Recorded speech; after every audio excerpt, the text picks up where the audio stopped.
Good evening. I'm Kofi Mensah, and this is Chale.news, August 12th. Tonight, a Wall Street banker convicted of bribing both NDC and NPP to steal a power deal. Ghana's central bank has spent over $8 billion defending the Cedi, and it's still losing. And 2 women are gone this week, and Ghana is grieving. Let's get into it. This AKSA Energy story, we've been watching it, and today it landed hard. Asante Kwakuberko, Goldman Sachs, Credit Suisse, Barclays on his CV, has been convicted of paying over $1 million in bribes to land Ghana's AKSA Energy power deal, the scandal part. He bribed politicians from both the NDC and the NPP, both parties, 2 administrations, 1 corrupt pipeline. That tells you something uncomfortable about how Ghana's energy sector has been run. Full breakdown on chale.news. Speaker Bagbin has recalled Parliament from recess, 5 days, August 24th to 28. No reason given. The official notice says nothing about what's so urgent.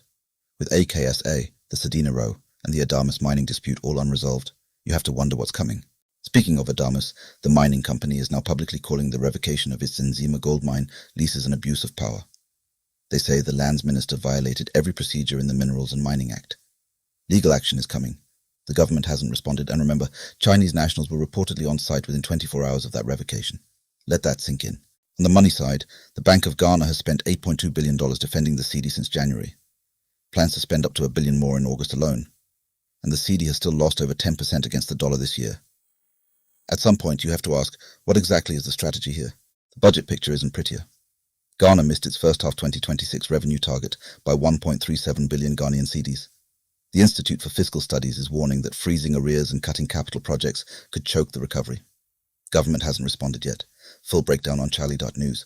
Chief Justice Paul Bafo-Boni is not backing down on the vacation courts controversy. His message to critics this week: if you don't have anything to hide, why worry?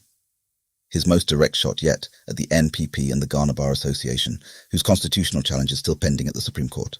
The Sadina Tamakloe Ationu case keeps twisting. The Attorney General pulled its Court of Appeal motion to block her acquittal, then filed a fresh appeal at the Supreme Court the same week. Her acquittal stands for now. No hearing date set. She remains in a legal limbo the government created. Former NSB boss Kwabena Adebuahene has until August 17th to find a new lawyer, or personally cross-examine the state's final witness himself. Lead counsel Samuel Ata-Akiea didn't show up in court Tuesday, reportedly out of the country. The judge is not amused. The NPP holds its first major internal vote since the 2024 election lost this Saturday and Sunday. Regional officer elections across all 16 regions. The results will tell us a lot about whether this party is rebuilding or still drifting.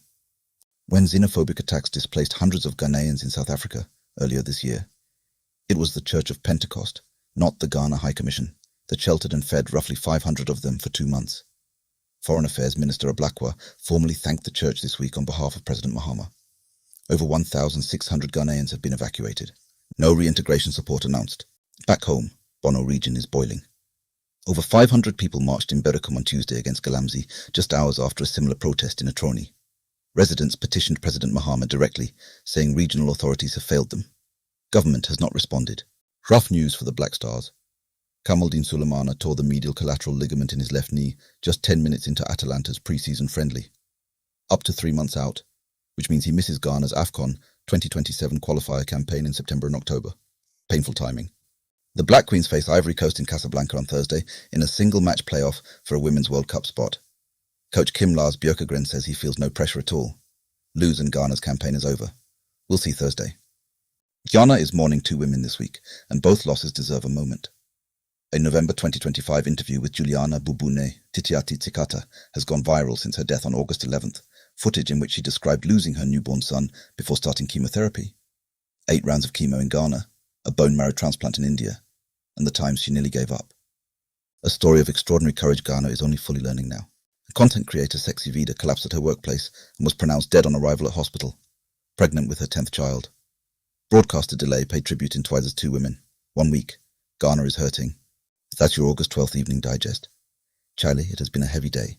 Every story we covered, and more, is waiting for you at chale.news. Stay informed. Stay safe.